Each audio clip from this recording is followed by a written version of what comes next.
Today's guest is someone I've had the pleasure of packing down with in our days at Ulster, but the story stretches far beyond the touchlines of Ravenhill. Carlo Del Fava is a man of many chapters. Born in South Africa, he earned 54 caps for Italy, represented the Italians in two Rugby World Cups, and played for clubs like Ulster, Newcastle Falcons, and Bogwan. It's what he's done beyond the game that really makes his journey worth exploring. Since retiring on medical advice following his concussion challenges, Carlo has become a powerful advocate for player welfare, a respected rugby pundit, and now a business leader as MD of Czech Safety in South Africa. He's leading with the same toughness, clarity, and empathy he showed on the pitch. He's also one of rugby's real ones. Honest, grounded, never afraid to talk about the hard stuff. From early career mistakes to the pride of pulling on the Italian jersey and the mindset it takes to lead in life after sport, Carlo shows up real. Carlo, welcome to the business end. Brilliant to have you with us, mate. Guys, good afternoon, man, and honestly, a real privilege to get the invite as well. Obviously, anybody, I really respect them for making the challenge to getting a podcast out, but more important, just creating a platform where we can all learn. And you guys present that so well, and yeah, really appreciate the invite. Great to have Thanks, you on the Carlo. show. I echo what Fitzy says. Thanks, Carlo. Carlo, you've got one of rugby's most fascinating journeys. Born in South Africa, capped 54 times for Italy, now a business leader. Looking back, what was it in your DNA, your upbringing or mindset that helped you reach that elite level? You know what?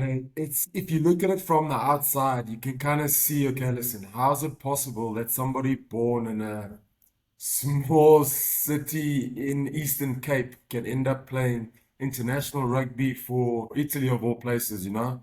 But I mean, if you kind of break the story down to just the location of the hotbed of rugby where Eastern Cape is, that was all we played. There wasn't any soccer. There wasn't anything else that was going in terms of school sport where you get on your bike after school, get your mates, pick up 4 or 5 guys on the way to the field, and you're playing rugby. It was nothing else. That was the pastime, you know. It was touch that eventually escalated into tackle. Somebody gets a little bit, a little bit excited and a double touch, and the next thing it's full contact. So, I mean, if you're taking that as your pastime, every Sunday afternoon, I mean, everyone thought they were Jonah after 95. So the touch games were a thing of the past and it was full contact. But I mean, just growing up in there, you embedded in that culture and you kind of look at rugby players, you think, hey man, these guys are really respected. If you can play the sport really well, they're looking at you in a certain way, like, hey, I'm kind of getting respect from my peers, which is probably the most valuable respect. Change room respect is huge. Um, and you kind of think, okay, as a tool, I can use rugby to get that respect and that acceptance and that I don't know, just that forming a bond of band of brothers as well with those guys. And I'm like, whoa, man, then rugby's the vehicle to do that. And then that just carried on through the motivation all the way through school, leaving school, transitioning into professional and all of that, you know. The desire and ambition was always there. You don't really know the outcome when you start. You just think, I just want to play rugby, you know? And eventually that morphs into something much bigger than you actually dreamt of, which was a huge surprise. And yeah, that was it's a beautiful story, man. Yeah, I mean, in for those who don't know, well, most of the people who'll be watching this will be rugby fans, but like even rugby fans, they don't understand like rugby in South Africa is a national sport. It's religion, and we can both me and Fitzy have played with South Africans, and what they're like as people. You know, they're humble, hardworking people, but as soon as they cross the line, they mean business, and I mean, it must be your relationship with the game. I mean, you touch upon some stories, but is there anything that really makes you laugh about those early days with rugby being such a religious thing in South Africa?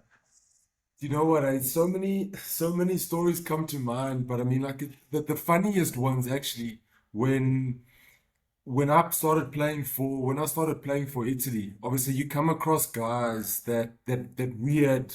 that we had played junior rugby with. I mean, one particular story, playing against England at the bottom of the ruck. We having a full-on conversation with somebody that I'd played junior rugby with and under 19s together, you know. And that's at the bottom of a ruck at Twickenham, having a test match. It's like those funny stories you can't really write it. But I mean, you're sitting at the bottom of the ruck and everybody's giving like a quick thumbs up and say, hey, mate, how you doing? Hey, yeah, good, good, okay. Then you crack on with the intensity of a test match. But I mean, just because you've got that link with playing some junior rugby with somebody, you can't recreate it. Kind of think it's a bond that's always there. Once you reconnect with somebody else, I mean, like Fitzy, I haven't seen him in years.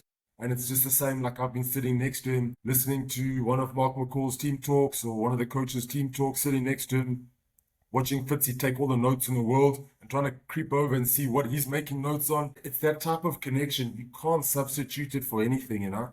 And Yeah, it is, it's so valuable and a privilege, I think, to even just have that experience with people.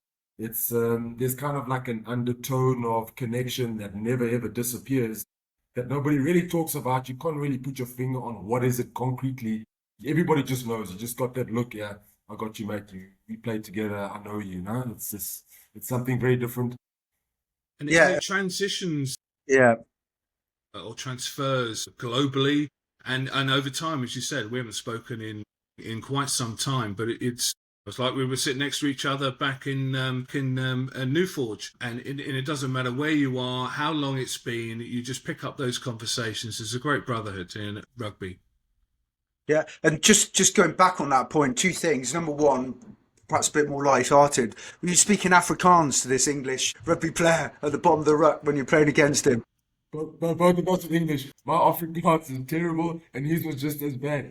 So the bottom of the Yeah, rack was a quick thumbs up, man. For the life of me, the name doesn't come straight to mind because I'm obviously not in that train of thought. But you guys will be able to pick him up. He's a Kersney old boy as well, but his name will come to me in a bit. But I'm a is bit it Matt ashamed of it. Stevens? Matt Matt Stevens? Stevens, there's him, Matt Stevens. We played under Yeah, 19s together.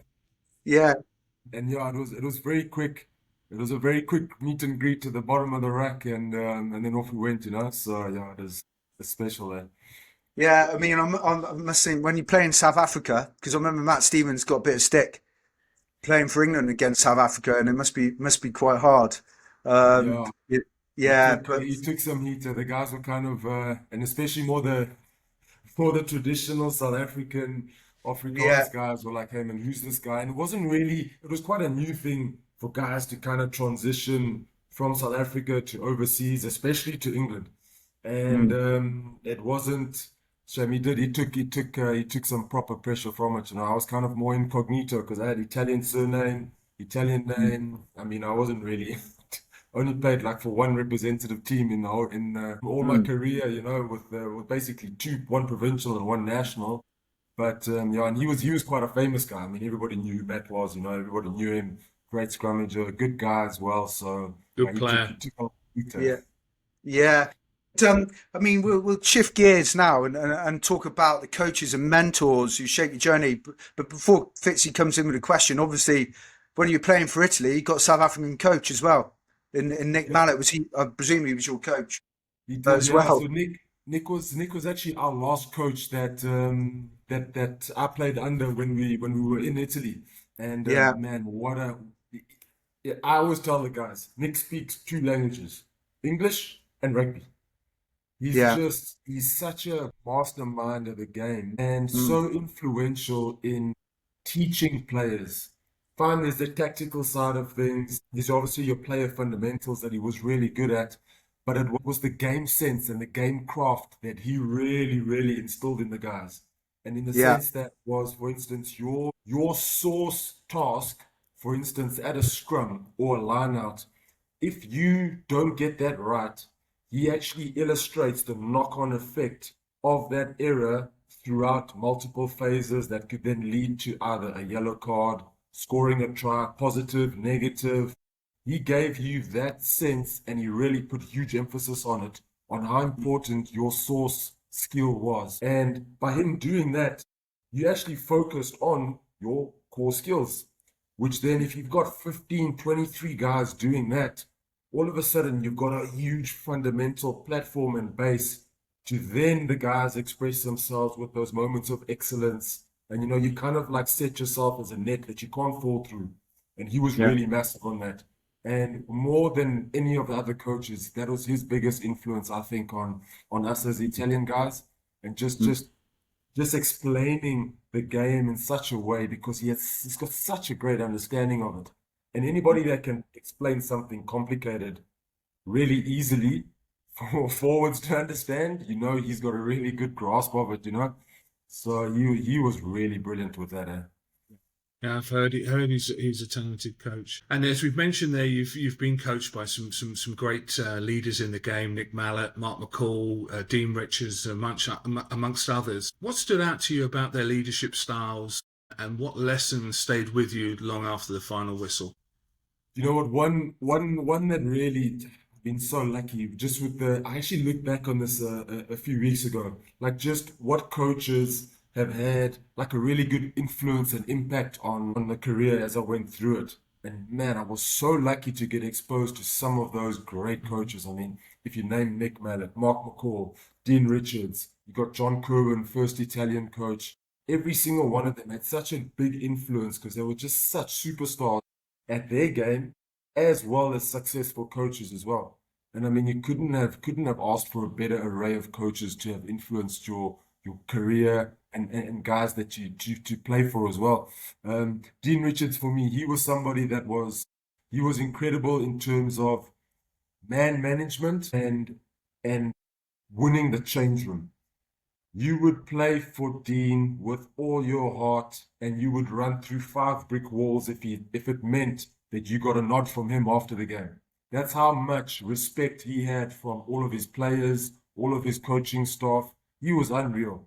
I mean, he worked you really hard. I mean, some of the sessions that we would go through were some of the most intense. More than an international coaching session, fitness session would be what some of his sessions. They were unreal. But I mean, on the flip side of it, you go through that intensity of training, and then pre-season, for instance, on a Friday, we'd have one afternoon session that was like your big one that you'd finish off one of the weeks with. And you'll say, okay, guys, meeting in the tomb. This is the address. And we'd get there, and next thing, it's a bar that he's organized, guys to have a team building with. And we've got to make our way around this bar and have a pint at every tap on the way there. Whoever gets to the end's the winner. And we even got around the first corner. So and then all of a sudden you got this massive group that's been grafting together. And now you've got this band of guys now. I mean, beer and rugby just go together. And then all of a sudden now you've got a different group that shows up on Monday that's got a battle scars from the week. And you've also got a little bit of brother stories because now you've kind of bonded together on the evening at the end of the week. And he was brilliant at that. He was really, really good. And I mean, Mark McCall, in terms of, I mean, Fitzy, you guys know this. You guys have got more experience than him with the Premiership. In terms of preparation, I've never seen a coach being able to give, I think the team talk was probably maybe 3 minutes. I remember, I think this was your words. I remember walking into the team talk. We had just the way we trained, that the team meeting room had a back door that opened up directly onto the field. And we would walk into the team room, and I was like, first week there. You guys obviously had an experience of him. And I can't remember if I was trying to take off my boots or something. And Fitzy, I don't know if you remember, just like, oh, mate, you're not going to have time for that. We literally sat down. The meeting was about 3 minutes. It was so thorough and so prepared and so concise that everybody then bounced up and we were on the pitch implementing exactly what he had just prepared and executed. For somebody to give that delivery in 3 minutes, that preparation behind the scenes would have been so intense. And that's all his team talks were like that. And he was really good at also managing your family, personal life off field, in a sense that he would ask you, how's your wife doing? How are the children doing? And he would ask them by name. He would ask you, how's Michelle doing? How's Nathan doing? He would know the children's names, the players' wives' names, how you guys settling in. He was more concerned when we had like those quick interactions on how you guys transitioning, how's the house doing? Have you moved in okay? Are the children settled at school? Because I think he kind of knew that, listen, if his players are settled at home, the personal life is taken care of, that's like the big chunk of everything. they're going to come and be whole players for him to perform, and they're not going to have this behind thought in the back of their heads that, oh, okay, listen, he's struggling now at home. It's also going to translate onto the pitch as well. He was unreal with that. And I mean, John Cruin, so he was the first guy I ever played for. The story how I got a call up with him was phenomenal. So I've just transitioned out of, I just moved to Italy. I mean, I'd been on, and I mean, hopefully we can speak about this in more depth. I'd been on band for 2 years before that, and I moved to Italy. My band finished 24th of January 2004, and I'd been across to Italy before that just to get settled and trying to play my way back into rugby again after being off for 2 years. And I played no rugby for 2 years. So obviously getting into Italy, there was kind of like not a hype, but there was an awareness that, oh, there's a big lock coming, The big uns, when they do arrive, they kind of shake the stuff up, hopefully, and there was a bit of an awareness that there's a new player arriving at Parma, he's got an Italian passport, he's quite a big guy, let's see what he can do. And I had quite a really tight friend group that were, obviously, you guys know, you be joking and you're playing around, and you always got a banter that goes on in the change room. So I played a few games for one was for an Italy, we call it the Coppa Italia, which was a really, really low level league of rugby when the Six Nations was happening. I played one of those games making my way back. And then I played another game for the Italy, not Italy on 23s, but it was a team that was just underneath, like more of club players.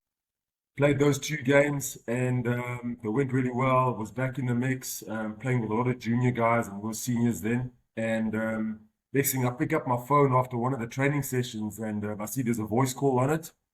Okay, so I listen and pick up, a voice note. Picked up the voice note, and it was John Crew, and it left a voice note on my phone. And he's like, "Oh, mate, how you doing?" And it's really like you to come up to one of the camps. And I thought it was the biggest joke. I put the phone off and did nothing with it. And I said to one of my mates, "It's like, it's you guys. You guys are messing around with me." And then I put the phone down and then left it. And they were like, "No, it's not us. It's not us. You need to phone him back." I was like, "Yeah, for right. I'm not phoning him back. I'm going to phone the number back. It's going to be one of you guys messing around, And I left it for hours. For hours. I didn't do anything about it. I didn't believe them for the slightest. And I thought, and they kept on, and they were like, "But you need to phone him back."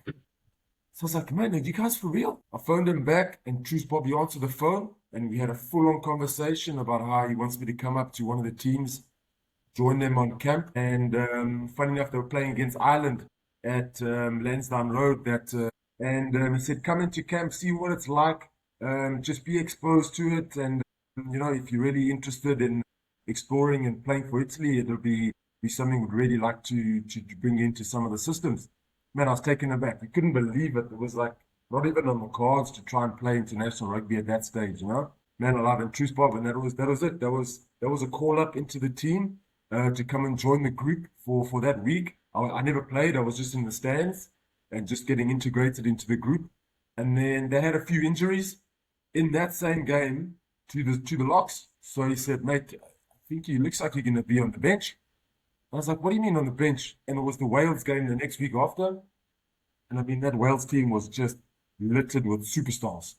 I was like, "Oh, what are you talking about on the bench, man? I've only played 2 games in 2 years." I was like, "There's no ways in hell I'm able to keep up." He's like, "Mate, all you got to do, 10 minutes. 10 minutes. You just got to survive for 10 minutes. We'll get you a cap, and we'll take it from there, And I was like, "Look, I'm in. There's a chance that I've got to playing international rugby. I'm in, definitely." Man alive. We had the captain's run at Millennium Stadium. And leading up into the week, we were like, "Listen, this is going to be serious that I'm going to be on the bench here." And it got confirmed it wasn't the captain's run. It was a few days before that, actually, leading up into the captain's run. One of the guys got injured, Carlo Del. He was really struggling with an ankle injury, and he had to pull out of the game. And then next thing I look at John Cohen, he looks over and he says, "Hey, mate, looks like you're starting." And I was like, I Thrown couldn't into speak the to deep end. him. Man alive, I've never seen speed like that on a rugby field because you're just not accustomed to it. The difference between a club level and a test match is frightening. So I was Yeah. nowhere near the game. I couldn't get to the ruck in time from the scrum. The lineouts were so quick. The ball was out, was back in play. I couldn't even get the call. I didn't know the lineout calls because I was only there for them for 1 week. So they had me at scrum half. Now I was trying to maul and trying to distribute. It was a complete mess. We took 50 points. It was a disaster. So no fairy tale story on the first cap at all. And it was a proper baptism of fire. It was unreal. Every time I looked up, it was just Shane Williams in front of me. It was terrible.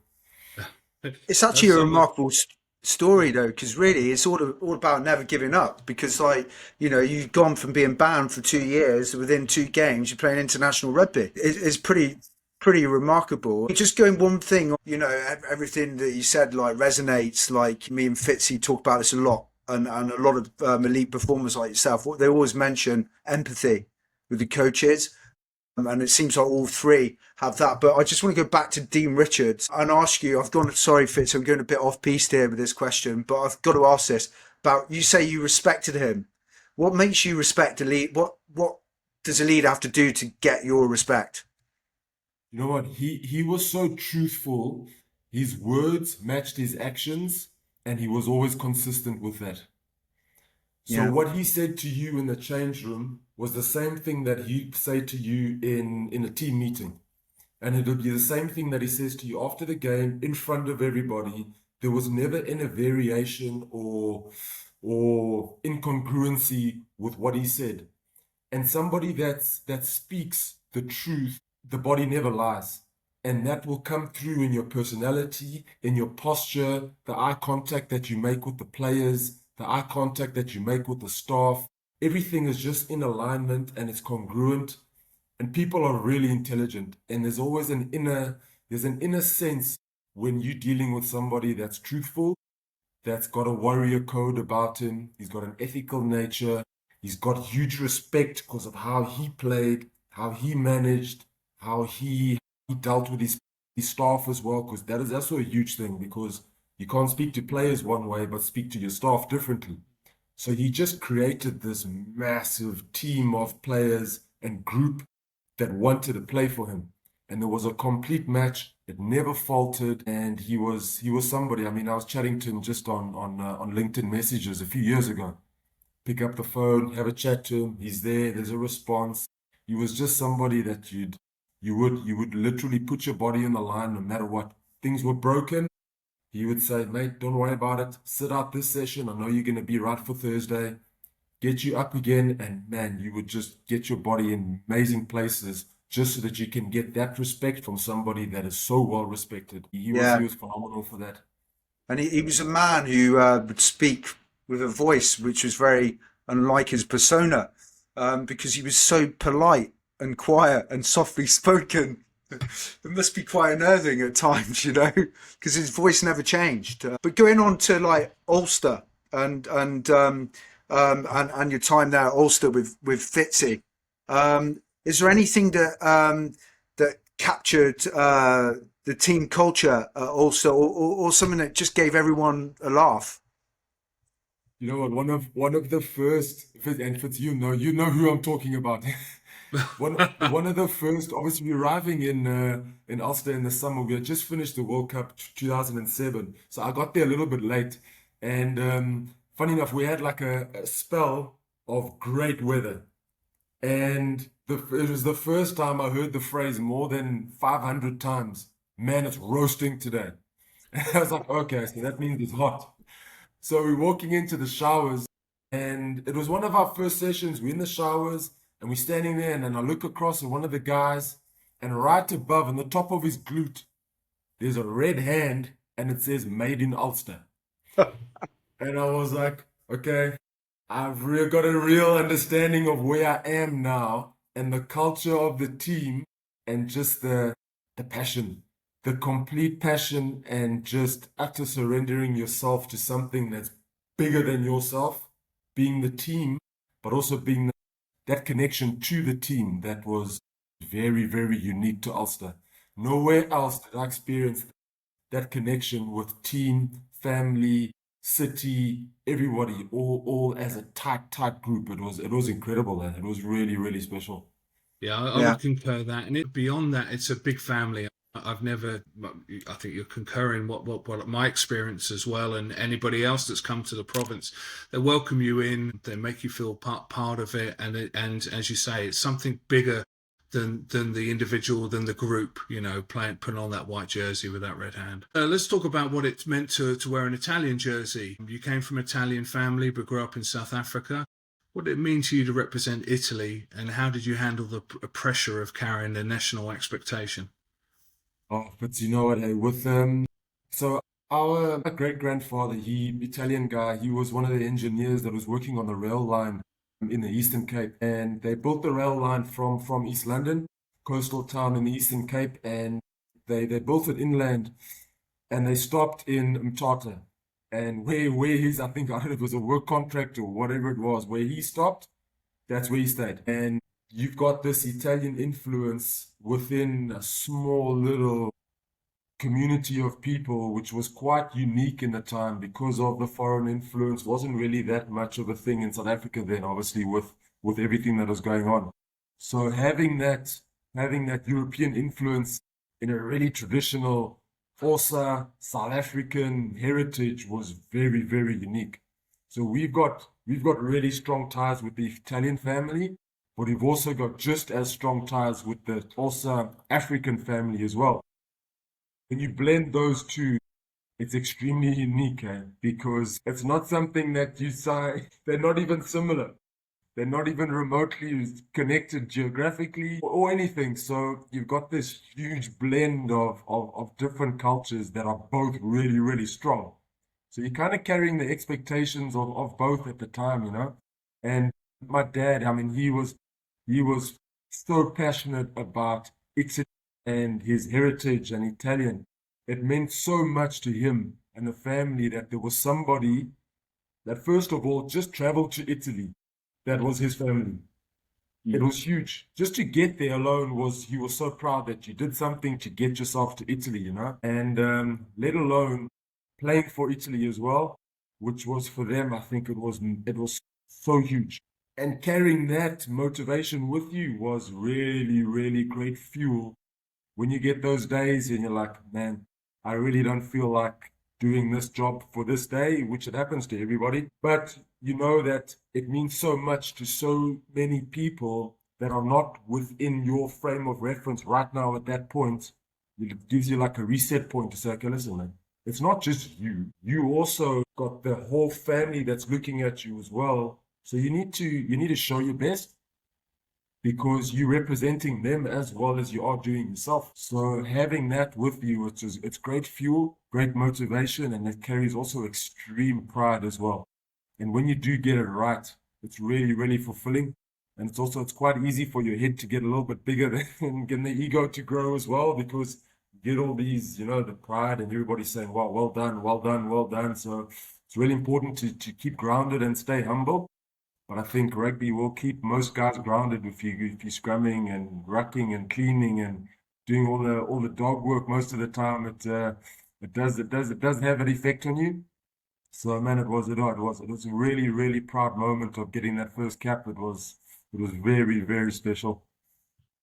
Yeah, I mean, just, I mean, you probably answered this question about, first playing for Italy. I mean, you played in two Rugby World Cups, you got 54 caps in Italy. What's the one moment from your international career that still gives you goosebumps? You probably answered it already, but we'd be interested to hear. Oh, do you know what? We played against France and test match. My dates and recollection of test match and scores are probably the worst in the world at it. But we had a French team we played against in not the Olympico Stadium that it is now, but it was the old Flaminio Stadium. I mean, Fitz, you might have played in that Yeah. stadium, it was a soccer stadium. So it was really small, really tight. I mean, there was big, long perspex shields all the way around the field because it catered obviously for soccer, for football fans, you know. So everything was really close to the field. There wasn't a track around it that gave a bit of distance to the fans. So when you were playing in that, you felt like you were literally in a little coliseum, a little mini coliseum. And the sound, the acoustics of the whole area where it was, it stayed in the stadium. It never kind of escaped or was absorbed into big, massive architecture of the stadium. So the energy, the sound, everything stayed really contained in the stadium as well. I mean, so much so that if you went up to the top tier of the stands, I mean, you could overlook some of the Roman suburbs, and you were like literally on the rooftops, if not just at that top level apartment. So it was a very, very tight, intimate stadium. Played France, I think it was 2000. I'd have to double check my dates. It was 2008, 2000, I think it was 2008, 2007, somewhere there. This French team had just been to New Zealand in, I think it was in their November Test series before the Six Nations, or could have been their summer tour the year before, I think. Sebastian Chabal was part of that team. I mean, he was having massive contacts with Ollie Williams. Their team was huge, and he was set to start for France. That leading up to that, he was part of that whole team. They had a monster team, and Nick Mallett was coaching us at the time. And with that, I mean, you had, man, the pack that we had dealing with their pack was already a task on hand. It was going to be a big challenge.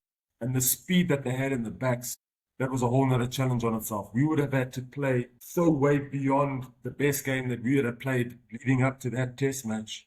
It was something that we would never have had experienced yet. So leading up to the game, because of the big massive threat that Sebastian Chabal posed in the midfield when he was running off the backs in short lineouts, they moved two of us, moved myself and Rob Barbieri, one of the loose forwards, into the midfield to bolster up the defense for the backs. And man, if you take a lock and you put him in midfield in a test match, somewhere where he's never been before, it might as well have been the abyss of the Sahara Desert. It felt that much space around you. It was so out of your comfort zone. It was incredible. And I even said to him, Nick, are you sure about this? I'm not comfortable being in a midfield defense, and I've got multiple guys running at me, and you've got one of the best ball carriers in the world at the time coming at you really hard. He said, mate, don't worry about it. You'll be fine. That was the answer. So leading up to the week, link up well with Rob Barbieri. Man, I don't think I slept for 2 nights solid that whole week leading up to that test match. And anyway, the test starts, and man, it was intense and it was quick, and we were on form. Just like we said, listen, we're going to have to play out of our boots to get anywhere in this game.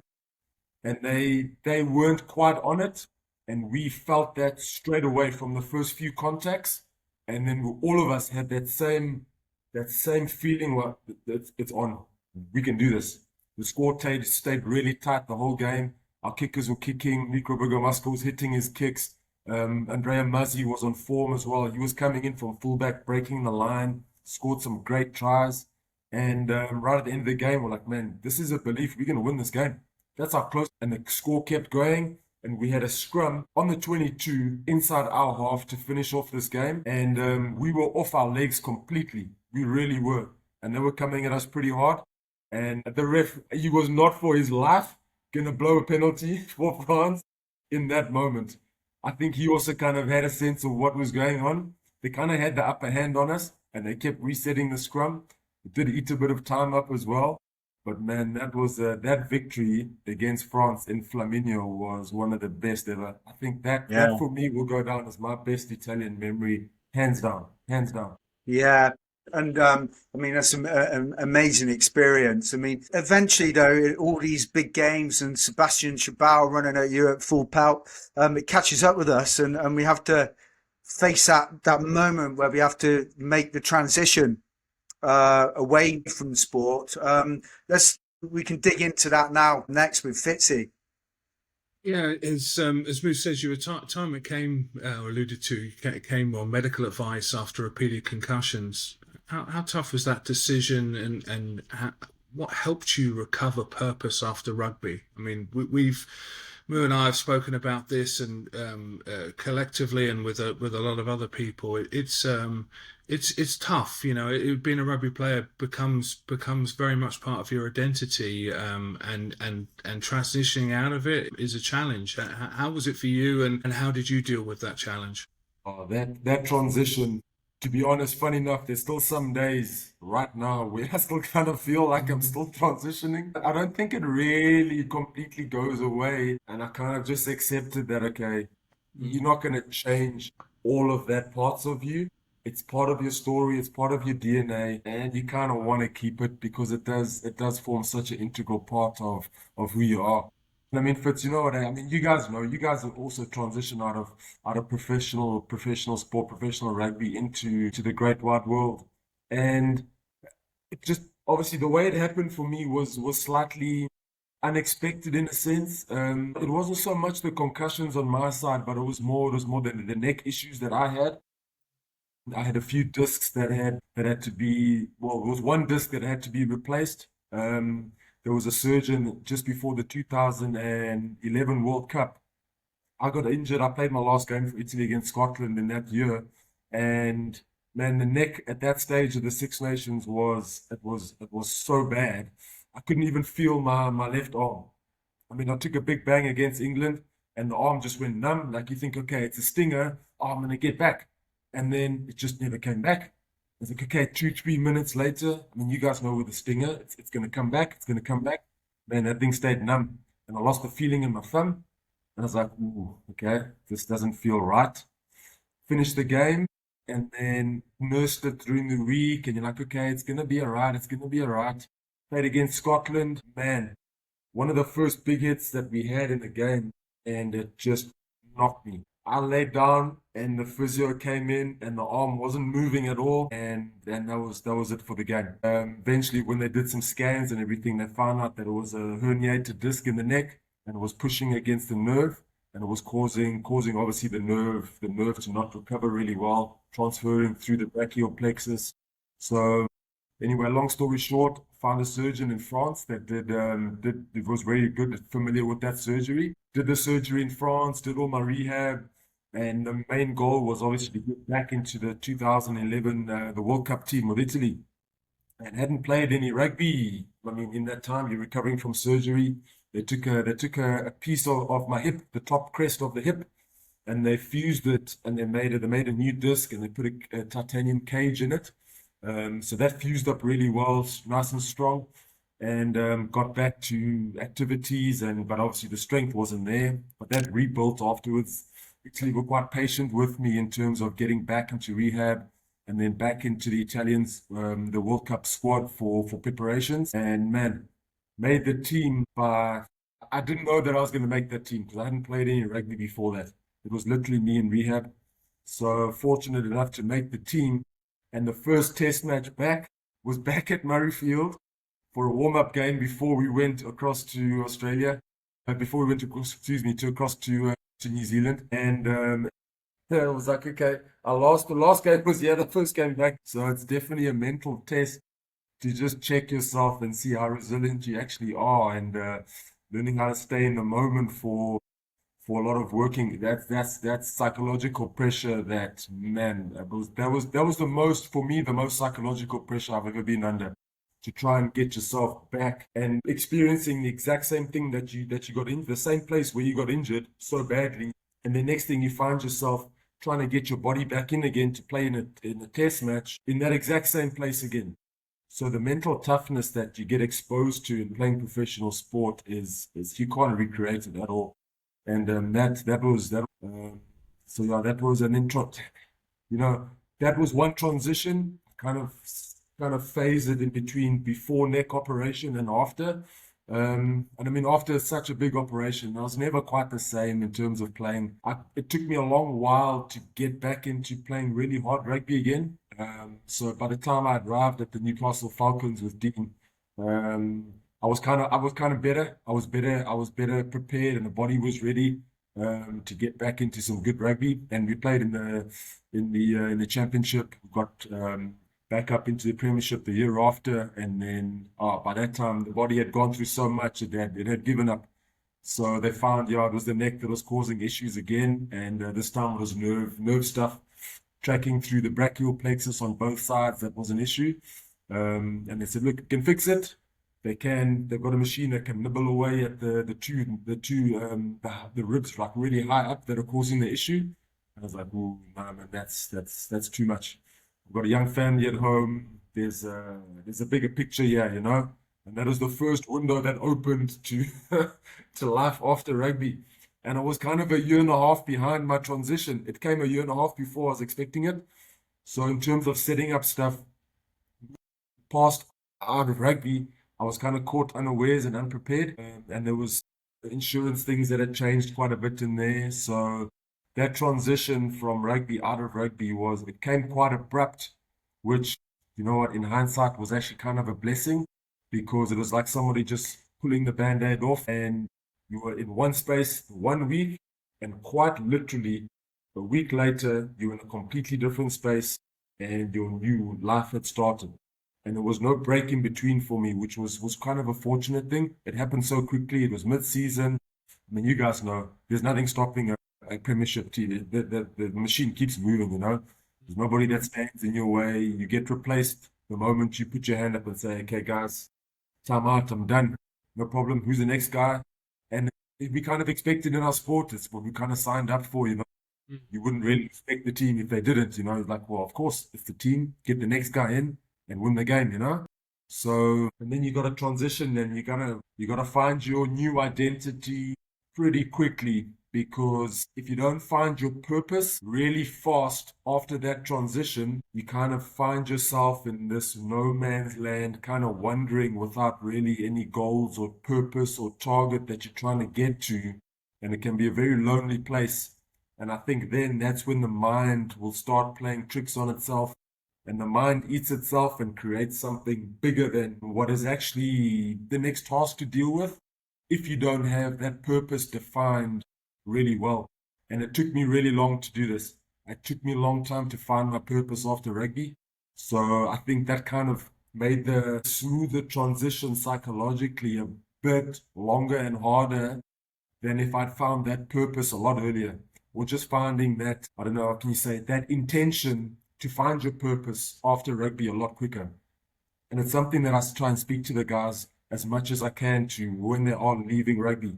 It's like, man, you've got to find something really quickly that you get your teeth stuck into. It might not be the complete ultimate end goal that you might have envisioned, but it's really important to find that North Star, find that target, find that goal that just kind of keeps everything moving in one direction. So that for me, I found a lot later than I should have. I've got it now, which makes life a lot easier, which I wish I could have had maybe 5 years ago. So that for me was the psychological side of things, which was quite tough to get through. And then obviously you've also got, funny enough, there's also a bit of a body image thing that also kind of changes, that plays like quite a numb thought reoccurring in the back of your mind. I mean, like we're playing an ego-filled sport. You know that as a big second row, you got to fit yourself into that 3XL jersey because that's your job. And if you don't, look at you and like, mate, looking a bit skinny there, you know, how are you hitting those rucks or anything, you know? So you kind of find yourself back in the gym really quickly and working, you know? And there's nobody to tell you that afterwards besides yourself. And you pick up clothes from the wardrobe that used to fit you when you were in your playing days, and the collar's just a little bit baggier, the wideness, it doesn't fit as tight as what it used to be. And you're like, oh man, I used to fit into those. You're like, he kind of like plays like there's this numb psychological tone that just hums through it. But that's one aspect that guys have you got to kind of deal with and accept. So the training changes completely. I mean, you can't obviously train at that intensity and eat that many calories for life after rugby, else you'll be a complete mess. So finding the off-field, talk about it, the off-field things that used to work for you don't work for you in life after rugby. The calories get reduced, and there's quite a good story about it's not all about you in the house anymore. So you realize you open the fridge and you're not priority anymore. So the fridge looks a bit different in the house than what it used to be when you were playing. So that's one thing that you kind of also got to deal with at home. Mm. Everything, I mean, you guys know in the house, everything's geared to professional players, high performance. The routine in the house kind of takes first place. If there's recovery that gets done, well, you're going to all of those things that form part of, I mean, our job, kind of take second place. So the ego takes a big hit, which was massive for me. The ego took a big hit there. Psychologically, the body image thing also played a bit of a role. And then the main thing for me was just finding that purpose. Funny enough, once that was defined, everything else, that the transferable skills that you learned as a player and as a professional person all kind of fit in like puzzle pieces once that purpose gets defined. And then all of a sudden problems start coming at you and you're like, no problem. You stay calm, you can manage yourself under pressure, control your breathing, and you next job. It's all about next job. Okay. What's the next job after this one thing gets completed? Because it was always like that in the field. Make one big hit. Okay, what's the next job? Next job. And I mean, you guys know you're transitioning next job all the time. It's the same thing when you're trying to now transition out of rugby. There's one thing that comes at you, whether it's a financial thing that you need to sort out, whether it's a personnel thing, whether it's a staff thing, whether it's a business thing. You kind of deal with all of those things quite calmly under pressure because that's your nature. You kind of nurtured that nature for 20 years when you were playing. So all of a sudden, it's amazing. Until that purpose is defined, you can't really draw on your skill set. It's almost like it becomes invisible to you until you define it. So that's one thing that I would really, really, really emphasize for guys transitioning out of sport. Yes. Yeah. That's Sorry. so Moo. And that's Yeah. that's great advice. And I mean, there are a few things a lot of things to unpack there, but being able to go back into your toolbox and the things that you lent on in sport and how transferable they are into your personal life, into your business life, are just so key. Yeah, I think as well, like loss, if you're a sports person transitioning, loss of identity, you've got to expect it. I mean, you lose you know, from being a rugby player to what are you now? And there's everyone knows you're a rugby player. And now what are you supposed to do? And then it's finding a purpose as quickly as you can. Some people get lucky and they find a purpose straight away and they move on with a new identity. It's such a thing. Players have got to be prepared for that shift, which I suppose leads on to my next question, which is basically when you finished playing, you were a commentator, you were a coach, and then you were an advocate for player safety. I mean, what piece of advice or what's the biggest opportunities for rugby to better support players making that transition during or after their careers? So I mean, I was quite lucky in the sense that when I did finish, because it was mid-season, there's kind of a lot of activity that's still around rugby at that time. It's not an end of season where all of a sudden everybody kind of disappears. And it's an off season, everyone goes home and you're just now left with, okay, now we're going on holiday with the family. I think I was quite lucky in the sense that because it was mid-season, you still have your network and your comfort zone of everything that you know quite close to you. So that's one thing I'll always be grateful for is tapping into that network, but also nurturing that network as well takes a bit of time and effort. That I was lucky in the sense that there was the media guy from the Falcons. It just so happened that the same week that I had retired from playing, the Saturday, I did that on the Monday. The Saturday was a Six Nations game with Italy. Italy were playing against Wales. And the media guy had some links with BBC. I don't know who, Matt, forget his name, doesn't come to me straight away. But So is it Matt Griffiths? not sure his name. Mm. McCulloch. Oh, okay. Stu McCulloch. Okay. Stu McCulloch. He had links with guys from the BBC and ended up getting an invitation to be one of the guest pundits or commentators on the game on the weekend. I was like, oh, fantastic! I get to see the boys again. We at Millennium Stadium, love the stadium as well. Great memories. So that kind of took the real sting out of the week of everything ending. And that ended up started being quite a good footway into commentating and working with BBC for a while as well over the Six Nations series for the few years when we were still at the Falcons and in Newcastle. And that kind of also transitioned into commentating work with, it was the same production crew, funny enough, that also did the World Cup under 20s. So that same production crew moved over to, they actually had the World Cup in Italy. So the under 20s, funny enough, they're in Italy this year. They were there back in, I think it was in that 2015. So, and being able to be part of that whole behind the scenes production crew gave you a whole new look into rugby as well. Also kind of gives you a purpose because now you're inputting or you're explaining but just giving your inputs and your insights into a game, which obviously aren't my own, but just from all reference from coaches that I'd played with, guys that I'd played with as well, that you just get to be the messenger to convey that across to the viewers, to the listeners on the radio. We did a bit of radio work as well.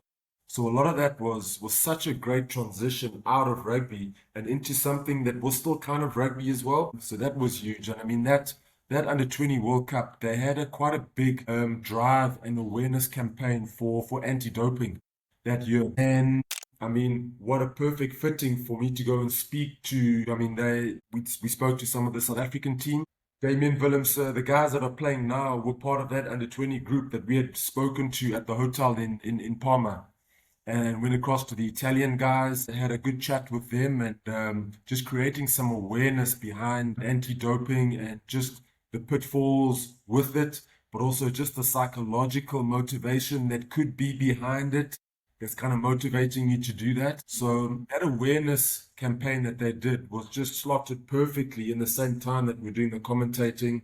So I was really, really grateful for them to do that. And they made a really good kind of like a mini documentary where there were questions being asked, and I think they've posted it on YouTube that same year as well, where they did that campaign, and it was so good just to get the views across and just speak so that somebody could understand it from that point of view. The way they did it, they produced it really, really well.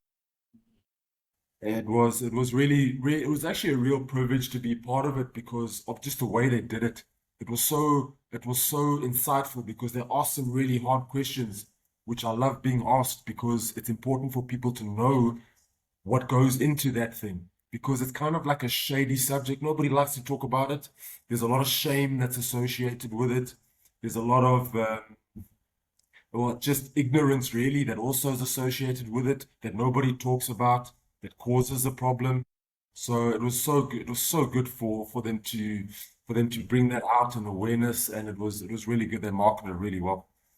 Yeah, I think one of the most important things for player. I mean, me and Fitzy have spoken about this to a guest about where the opportunity is for rugby clubs. Like I often say, it's a bit of a moot point. Why should a player be looked after by a rugby club when they finish? Firstly, it's like those, as I've said before, those rugby players become sponsors or advocates of the club for the future. That's why they should look after them. Secondly, there's a network there that the players can use. I mean, in the old days, particularly down at the avenue at Sunbury, if you wanted a job, you just go into the clubhouse and say, I need a job, and someone would sort you out.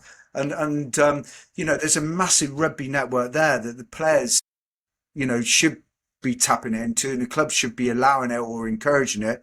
Because if those players go on and make a success, they'll be sponsoring the clubs in the future, and they'll be they'll be, great advocates of the club. So yeah, I mean, it's a great point you make about the network and how it benefited you. It sounds like Newcastle did a good job helping you transition, which is great to hear, and connecting you into the media world. You're now leading a different kind of team as MD of Shack Safety.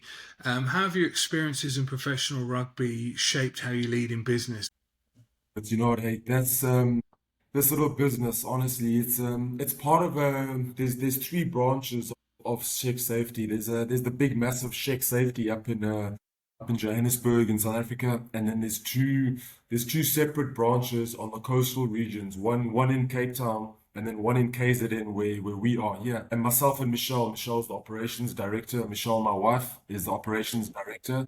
We got this up from, I mean, the children were packing, it's a safety company, so we supply workwear and overalls, and the children were packing orders in the garage from on day one when you get your first order, you know? So transitioning from that into, you got a double warehouse, it's full of stock, we've got great customers, we've got some really good pipeline of sales that we keep chasing every month, and it's a growing company, which I'm so grateful for as well. And that skill set, obviously, before getting to this one, is completely different. The business skill set is completely different to, obviously, you guys will know, the professional skill set. And there's certain things that you got to learn really quickly, and some of them you're gonna pay some school fees for when you get it wrong. And that's your rite of passage.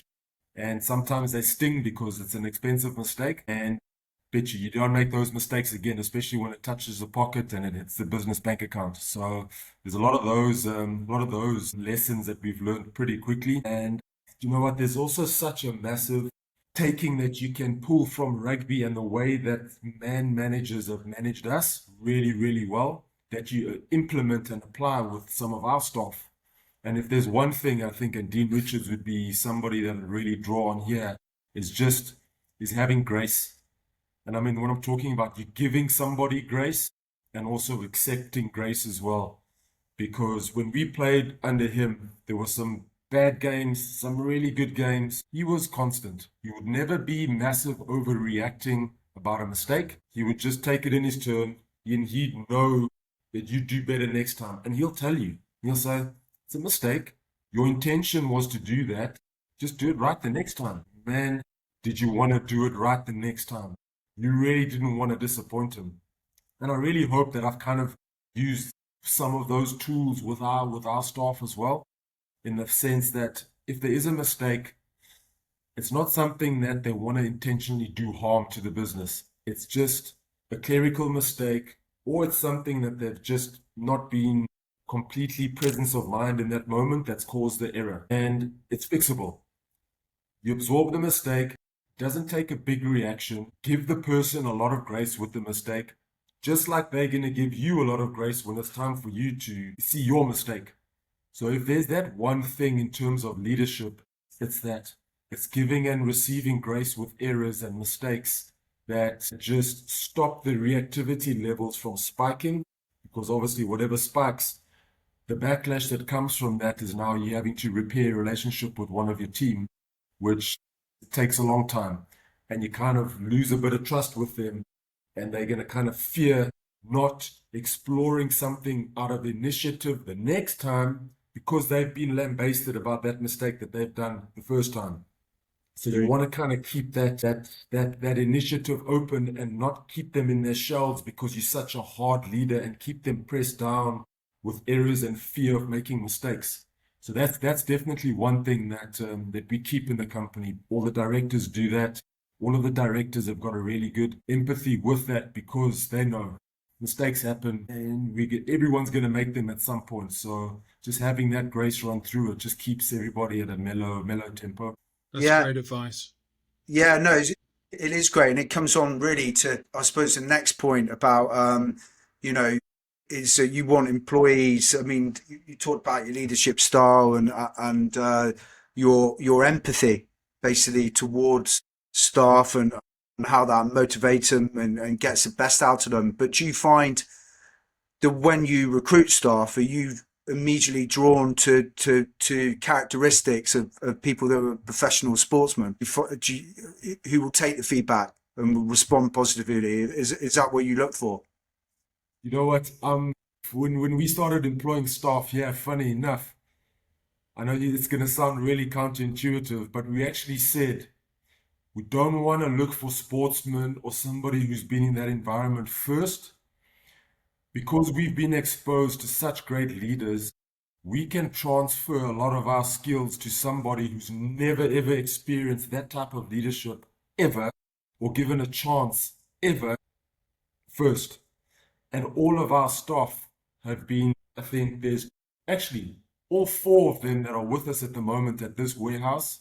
They've never worked anywhere before. They've come straight out of being students into an academy system where they've been involved into a little bit of logistics and warehousing. And Michelle and I both had the same thing. We said to each other, look, we can mold somebody easier that's come out of varsity or come out of an academy a lot easier than we can do somebody that's kind of already rigid, a little bit older, maybe just a little bit less resilient to change. We can actually grow the company a lot faster by having really young employees that we can instill a lot of our, I suppose, our characteristics. You do kind of influence your staff massively with that. And that's what we did. And man, it worked like a treat because all of them, they were given their first opportunity with us. They were unemployed. All of them were unemployed, and they transitioned out of that academy system into us. And the processes have been easy to implement because it's a fresh mind. The discipline has been easy to implement because they look at us. They're really, really hard workers, and they contribute to the bigger picture, which they see as well. And they realize that their job has got a big influence on the customer service that they receive, the customer service that the customer receives. And we really make it a massive point. If we ever get an email from a customer that says, guys, I'm really, really happy with my order. Thank you so much for taking the time and the effort to put that together because it's made my life easier receiving my staff uniform. That's how it's been packaged. And we make it a massive point of going down to the warehouse, bringing all of the staff in and telling them the story of how important and how valued they are by doing their jobs really well. And it makes such a difference to the morale and just their enrichment as a person as well, because it can be kind of methodical. You just pack orders the whole day. You don't think it's got this effect when it does leave the office. So those stories, when they do come back, man, we celebrate them like as best we can. And we tell them that it's got a big impact. So having that type of communication within the system as well is really important. Yeah, that's a great point. I mean, in fairness, you should be a recruiter, Carlo. There's a job for you at my company if you want it. Because I always make the point that too often, and we need more employers like you, Carlo, that there's too many employers that just hire on skill set and experience and don't dig into personal qualities. I mean, actually, periods in my business career where I employ quite a few people, and I would never employ anyone with ever experience. I'd just look at personality and characteristics, and too much weight is given sometimes to experience. You can teach experience, but personality traits are there; they're inherent, and it's so important for businesses to pick up on that. So thank you for making that point. And I don't know whether it's registered or not, Carlo, but as I'm listening to you speaking there and talking about the gratitude and the opportunity, it struck me that was very similar to your experience coming into the Italian squad, being given an opportunity when you perhaps didn't expect it, and how that made you feel, and how great affection and attachment you had to the coach, the players, the team, and made you the great Italian international that you became. Looking ahead, what sort of legacy do you want to leave behind in sport, in business, in life? Oh, Fitz, that's such a beautiful question because it's got so many different avenues that obviously straight away I think of my family, I think of my boys, I think of my daughter, I think of us as a really close cluster. That's the first feeling and thought that comes to mind is just with them. Obviously, they've grown up. They were really young. I mean, you remember the children when we were at Ulster. One of them, Anthony, was born when he was like a month before we started with Ulster. So the children grew up and they knew that environment so well, and they are of an age now where they can understand what it takes to function and perform in that environment, and they look at you now slightly differently than obviously when they were younger and dad was coming home from rugby. Well, now you're coming home from the test match that you just got the hell knocked out of you. and you're coming home to recover yourself and then get back out there, you know? So the children, they kind of look at it differently now, at the experiences that I've had, and they're kind of asking the stories. Tell me the story again of this, because I think they're kind of looking at it from a different framework as well. So the legacy that I would really love to just leave with them is just that we're human. We obviously talk about it in the house really openly about the doping ban. It's something that they really need to know about, and they know the details of it in terms of what happened, the mentality and the mindset leading up to it that caused the error, that you can bounce back from it if you're really hungry and you want to make amends and you want to make something better and not just be defined by a mistake.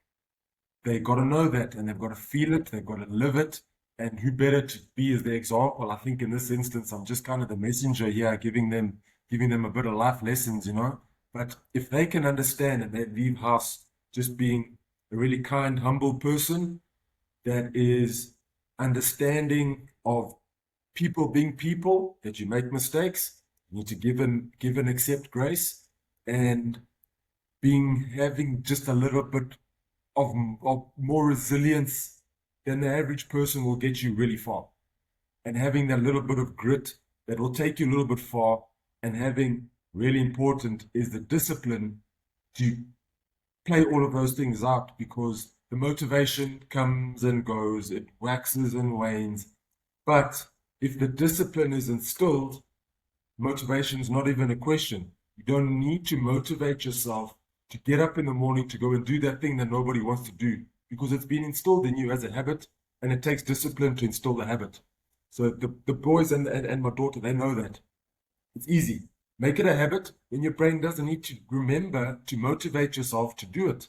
Because how I feel now and how I feel tomorrow morning at 4:30 when we wake up is completely different.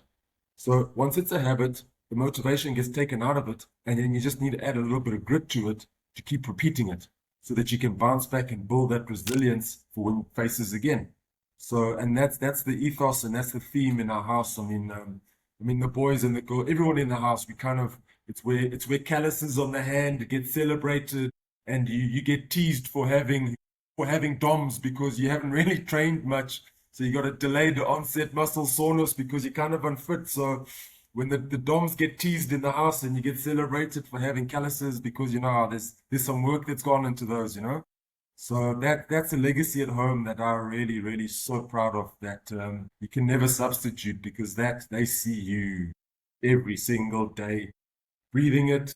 They absorb it. You don't really need to tell them about it. They see it. If you're an example of that, they see it, and they absorb those traits as well. I mean, you guys know with family, you can't hide and misrepresent yourself as being one thing compared to something else with the family. They see you right there and then, so you've got to live that, and they're watching all the time. So that's a legacy that I really want to protect and always protect it, which I'm really proud of. And then I think in terms of business, wow, it's just you know what, it's creating something sustainable that creates employment for people that can just be carried on and on and on and on, and there's no end point.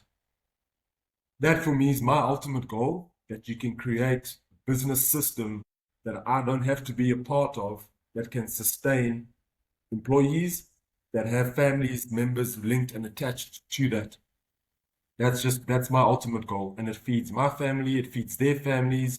They can put their children through varsity and grow their own tribe and their network, and I can do the same with mine. So it's a really, really early part of the journey, but that's the ultimate goal, which we try to get to every single day. And sometimes, man, we don't get it right. But that's the direction that we want to move everything to. And everybody knows that that's the point. That's where we're trying to get to. The figure and the target has been set, which is massive. But we can't even, it's very difficult to imagine right now what it would be like hitting that turnover and that revenue. But it's not the point. The point that it's set, that we just got to get there. And we're not going to be the same people we are now when we do get there. So we're going to change and grow and mature along the way, which I'm really excited about. That's what motivates me, and that excites me. The goal is the goal. the journey and the change of person that you become on the way there. That's a beautiful message, Carlo, and I think we could pull a lot out of that. I just want to pick up on one thing because it's fresh in my mind from watching Alexander Usyk fight I knew Danny. you were going to say that, I Fitzy. know. I was going to get him before you Not moved there because before me. we've talked about this quite a bit, and in the after bout interview, what's as a 38-year-old fighter, what's motivating Usyk to continue? He said, "I don't have motivation. I have discipline. Motivation comes and goes. Discipline is consistent. I get up and I train. That is my discipline." And you just summed up the same message. And it's gold. It really struck us at the time. We spoke about it quite a lot after listening to it. We both picked up on it at the same time, and you've just echoed that point in a different way. Yeah, yeah, no, absolutely. I was going to say as well, going back, I mean, obviously, I mean, you're an example of someone that's, you know, you've made mistakes, you're open about it. You talk about your drugs ban, and it's very early in your life, but I mean, it's a remarkable example of turning a negative situation into a positive one. And, you know, you bounce back, you know, you play for Italy, you speak about this. Could you tell me some of the work that you do now with younger players on the issue of doping? So a lot of funny enough, I still coach. So I coach one of the amateur teams down here in Durban, in KZN. The team's name is College Rovers.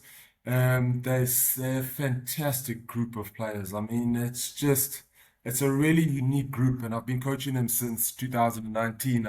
I help out with the forwards and do a little bit of defensive work with them, and they've gone really far. I mean, they either between 2 and 3 in the country. I mean, in club rugby, which is huge. So we got knocked out in the final a few years ago, or we get knocked out in the semi-final. It's either there or there. We go deep into the season, you know.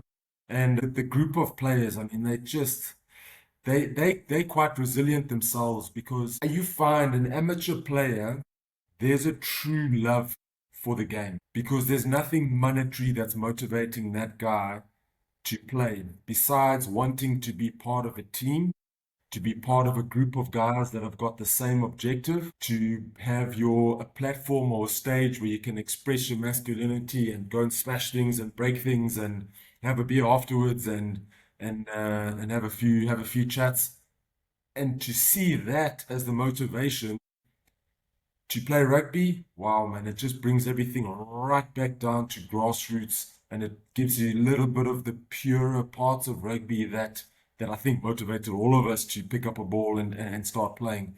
So I have a lot of chats with them, especially with the younger guys, where you can kind of they sometimes a little bit braver to ask you a question about doping, and we have open conversations about it. And I say to them, guys, look, if that thought is there, you got to look at, okay, fine. One of it is obviously the physical aspect of doping, taking steroids. You're going to enhance your performance, the way you look, the way you feel. That's the physical side of it. And those are the benefits, to be honest, as well as the pitfalls you're going to face when you do that. The main thing that I try and speak to them about is the psychological motivation for wanting to take steroids. And I say to them, you've got to explore something. One of them has got a self-belief issue.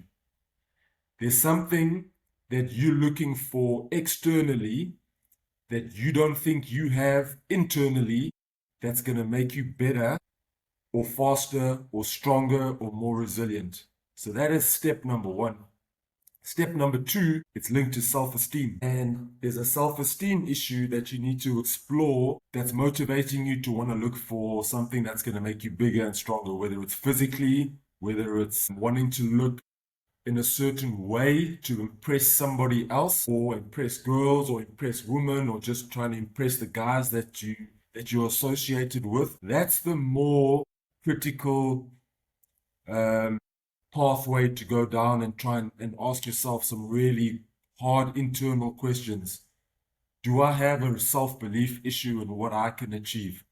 Do I have a self-esteem issue that I need to overcome, that I need to work through, that's making me want to look for something external to fuel myself to play this game. Or sometimes even not to play the game, just to take it for recreational purposes, to look a certain way. And those two things I often find the guys come back with more questions on that side of things than the actual physical side of things that is essentially superficial, that will come and go as fast as you've taken it to enhance your performance. They go just as fast once you stop. So, but you still left with that psychological pathway to explore and unpack yourself first. So that's the big massive challenge that we've got at the moment is trying to make awareness for the psychological motivation for wanting to take something to make yourself bigger and stronger and faster. Yeah. And do you think as well, that's made you, that mistake has made you perhaps, more forgiving and made you a better leader as well? Because I often say that people who've experienced hardship, adversity, mistakes are more understanding of other people that go through the same thing, and therefore they're more connected to people that they might employ or play sport with. Yeah, man, you know what? It's such an important point that you just mentioned now, because if I've made the mistake, so I don't have a right to judge anybody, which is kind of a blessing in a sense, because they coming to talk to somebody that's listening to them without a judgmental ear. So they're actually expressing themselves a lot more. So you then get to impart a bit more knowledge with them on your experience with it, because who am I to judge? I was in the worst one on an open platform where the whole world could have seen you make the mistake. How embarrassing, how disgraceful, how shameful. All of the things get said and thrown at you. So for the person that I'm listening to them with a non-judgmental ear whatsoever, with no judgment. So, and if you kind of take a little bit of that into dealing with staff, and when they come to us with issues and things, and you're listening with a lot of empathy and with no judgment, you get to solve the problem a lot faster. But also than that, you build trust. And man, there's nothing faster than the speed of trust, because you now know that employee has got trust with you, because they've now come to you with an issue that you've solved nice and calmly. You haven't passed any judgment. They don't walk away with any shame. Hopefully they've got a little bit of wisdom from the mistake, and off they go.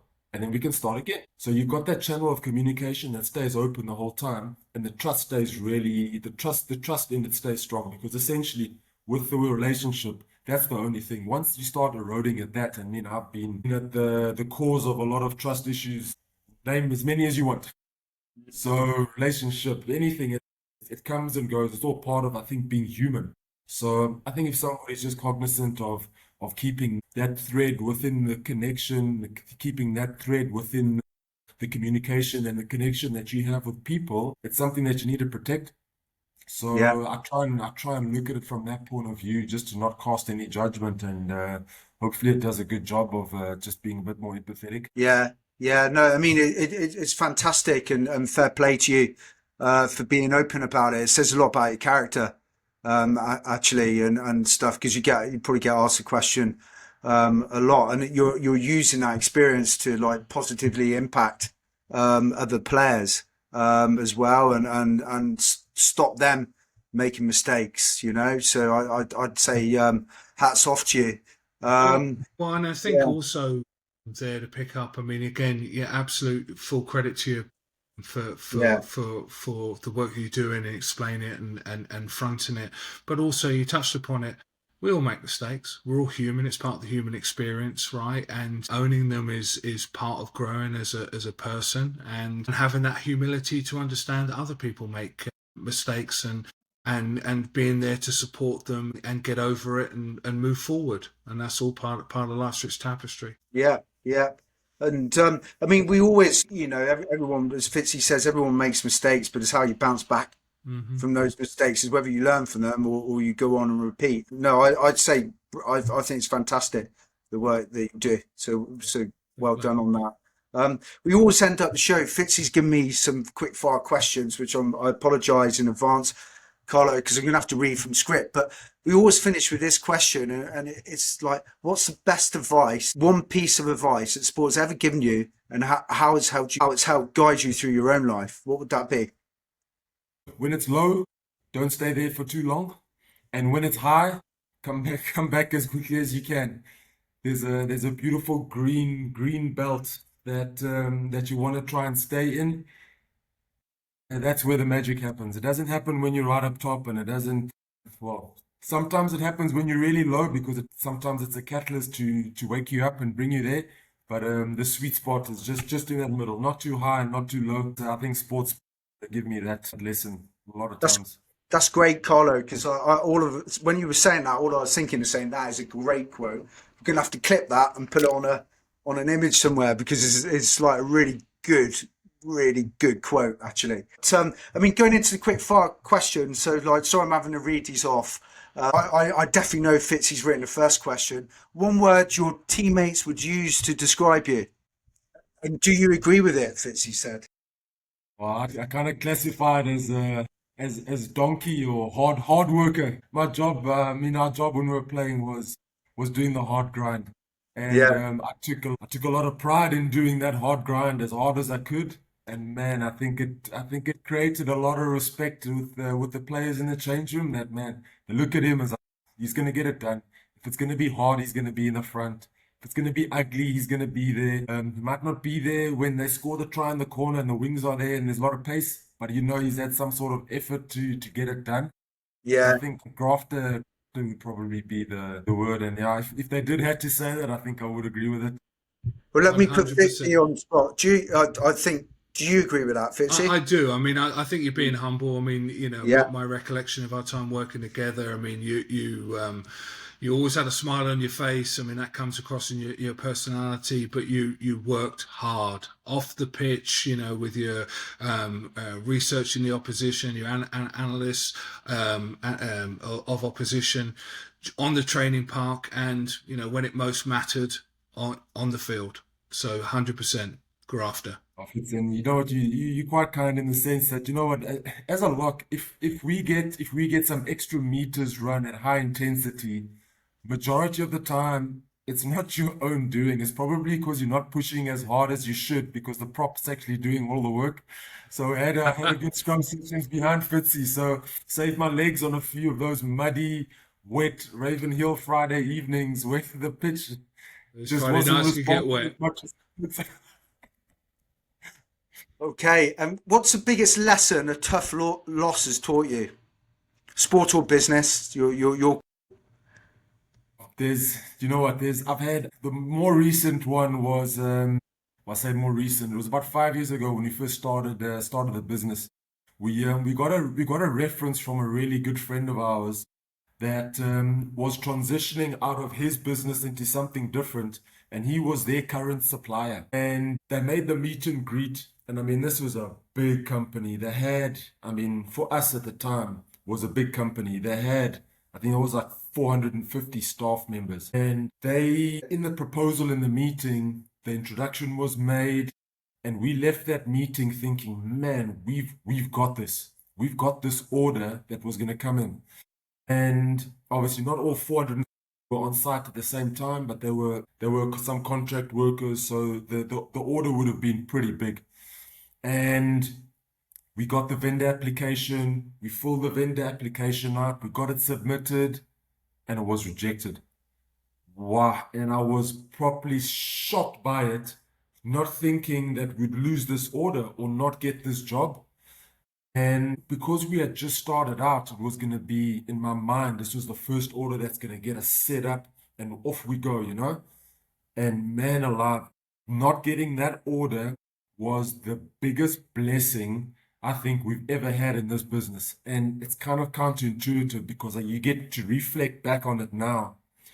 When you're first starting out, I didn't know this at the time, but systems create customer service. We didn't have any of those systems in place to generate the level of customer service that would have satisfied that customer in order to get a repeat order year after year. Yeah, We had an accounting system set up, but in terms of a logistics pipeline, the order sales process wasn't in place 100%. Our branding wasn't quite dialed in as it is now. So there were a lot of different things that weren't in place that if we had received that order at that time, it would have taken us so long to get that order out. It would have really, I think, just irritated the customers so much that they would have cut ties with us, stopped reordering again, and you wouldn't have been able to repair that relationship. So at Yeah. the time, it was gut-wrenching loss and thinking, man, how are we're not going to get this? What are we going to do now if we don't get this order? And looking back now, man, it was a blessing because it made us actually rejig things and get things on track. Yeah. So it was a Yeah. blessing when we got that order. Yeah, I had something similar in business when I first started. You know, I lost. It was a big deal I lost, and I just kind of sucked it up. Thought I needed that one, but I didn't get it. But then the client came back to me and said, "You handled that really well," and they instructed me again, and then I got the deal in. So it's but it was good to get the knockback because it kind of put you on your feet a bit and think, well, this isn't. I have to work really hard. This and this is it's tough. It's tough. So, I mean, what's one habit or mindset you swear by every morning? I'm a very, I'm a very routine, almost kind of boring guy. I mean, if Yeah, I can wake up and do the same thing every day for the rest of my life, I'll be a happy man. That's how routine my brain has just been conditioned for. I've got quite a really strict morning routine. First thing, I wake up, downstairs, ablution's done, and it's 500 mils of water, and that's how the day starts. And then the moment that hydration is done, onto the yoga mat, stretch the body because we've got aches and pains more than more than most. And my body's obviously changed completely. I mean, you guys will know it's quite admin intensive now compared to when we were training and playing. I mean, we'd never sit down. You're always moving and in action and doing something. So the body's had to adjust massively to an administrative job where you're sitting a lot of the time. You're not as active as you should be. So the lower back takes a bit of strain, glutes get a bit tightened, hip flexors in the front take a bit of strain that causes problems at the back. So I just know that if I get up and I'm hydrated and I hit the yoga mat, I stay out of the chiropractor's room, I stay away from the physios, and it's something that I can do forever until the lights get switched off. That's sustainable, that doesn't cost any money, and it's just a bit of discipline. That's the minimum requirement to do that. And it keeps me sane, it keeps me flushed, it keeps me centered. There's a bit of breath work as well that goes into that morning routine too, and a bit of meditation after that too, just to keep things centered and just to keep the parasympathetic nervous system majority of the time trying to run the system and run the ship. So I use that just to say to myself, ground myself. And the times that I do get that right, funny enough, it's because I've kind of set the intention the night before. So my clothes are set out. If it's a training day, if it's a yoga day, the clothes are set out. So there's no thinking involved. You just get up, put the clothes on and go. Because my brain, the moment I've got to make a decision about something, man, it's going to take the easy route all the time. So just take the decision part out of it, set it the night before that I don't even have to think. I just get up, do it, and the day starts, and you've had that first 20, 25 minutes just for yourself. I like to wake up early before the family gets up. So at least they're getting somebody that's not a dragon that's woken up a bit later than he should have. So and then that just sets the radar and sets the radar for the day, you know. So that's something I'm really, really strict on. Yeah, Great advice. discipline, not motivation. Yeah, and and okay, so dinner for three. Dinner. Who's going to be your three? Alive or gone? Who's sitting with you, and what are you talking about? Uh, the three people at our table, obviously I'll be there obviously for sure, but my wife Michelle, she's definitely with me. We do life together. We've been together since we celebrated 19 years of marriage just the other Congratulations. day, and we've been together before rugby really kicked off. We met each other when I was banned. Funny enough, so talk about a blessing in disguise that gets given to you. I don't think I would have met her if I wasn't banned because the place that I was working in, Michelle was working there with me, you know, so that's where we kind of connected and ended up doing life together. So Michelle's definitely with me. She's the powerhouse in the family. I mean, nothing happens unless a woman decides that it's gonna happen. So there's that feminine energy that we got to keep nice and close with you. And then having dinner with us. Hopefully, there's a lot of wine that goes with it too. I'm really, really keen to meet and chat and speak to the spiritual. I say he's taken off recently. But I've just been more exposed to him recently. Is David Guillaume? Okay. I first listened to him on the School of Greatness podcast the other day. Man, he struck a chord with me more than any book recently that we've read. His teachings are just so profound, fundamental life trajectory and purpose driven teachings, you know. He unpacks the oldest parts of the Old Testament, and he unpacks that and decodes that and puts it in such a way that we can understand it. And I really like to tap into his wisdom. And he's definitely somebody that we will have at the table with us. And obviously, you guys know, without your partner, if you have an experience without her, when you come back, that's kind of the end of that experience. You don't get to relive it unless you experience that thing with your partner, and you can go back and recount, and the memory comes back, and you can get to relive that moment. If you don't do it without your partner, it's kind of got a limited lifespan on that event and on that memory. So that's why Michelle's definitely with me, and yeah, I'll try and tap into some wisdom of some really wise people. And what's next for Carlo? Well, I kind of feel like I'm a complete infant in the business world. I mean, even though you guys know, you're looking at a rugby player or guys that are of a certain age that have left rugby, they look 40, but essentially they kind of got maybe 12, 13 years of proper real life business experience exposed to after rugby. So even though somebody looks a certain age, they might not have as much business experience as somebody who's doing it since they've left varsity or left uni, and they've really kicked off from their degree from, say, 25 years old to 40. They've got 25, 20 years in the bank. We've got a little bit less. So I still feel at the moment I know nothing when it comes to business. I'm learning every day. I look at it with a complete beginner's mind most of the time, because it takes a lot out of me to learn the business side of things really thoroughly, you know. So I ask a lot of questions. I've got already some really great mentors that I'm around, which I'm so fortunate to have. And I tap into their wisdom on a daily basis. So that is something that's definitely front of mind at the moment, is getting this business to that target that we've set, and creating the systems along the way to make it run smoothly and make it a really resilient business. So that's front of mind, and that's on the cards for us every day.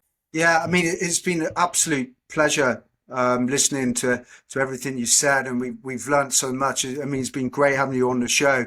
I'd say, you know, what shines out for me is humility, honesty, and the way that you've actually made the transition from elite sport into business. You know, albeit you've you know, played across the world as well, from Ulster to Italy, and you continue to show that empathy across your leadership. And myself and Fitzy, we just wish you all the very best with your business, and it's been an absolute pleasure having you on the show. Thanks, Carlo. It's Oh, guys, been really honestly, good. I can't tell you. Sorry, Fritz, to cut you off there. How grateful I am to be on and just have a chat with you guys. And but sometimes when you get asked questions that you don't really speak about every single day, it kind of just puts things back into perspective and gives you a nice little reset point, in the sense that, you know, it's you kind of do have a bit of knowledge and resilience with you, but also that you now have got to live up to that, to those words that you've spoken to and spoken about with the chat with the guys. So it's a real great motivation to speak about it, and obviously make sure that you live up to the values and the words that we do speak about. So before you guys go away, I just want to say thank you so much for having a chat, and I wish you guys all the best on the podcast, man. It's gonna grow. I think if the intention behind anybody that's founding something is right, and the owners of that and the guys that founding it, if they're coming from a really good place, and it's coming from where you guys certainly come from, in a space of sharing and being of service, it's a recipe for success. Absolutely, no doubt. And you guys know, So, when you guys come from an environment where you know how much that is valued, so that also, it's much appreciated from our side, and it's really seen and acknowledged as well. yeah, Thank you, no, Carlos. Those are lovely words, and it's been an absolute yeah, pleasure to have you on and to see you flourishing and taking so many of those characteristics that you demonstrated every day on the rugby park and on the rugby pitch, and continuing to have that growth mindset and grow and impart that wisdom on your Sorry, family my light's and in gone your out. business. So thank you, Carlo.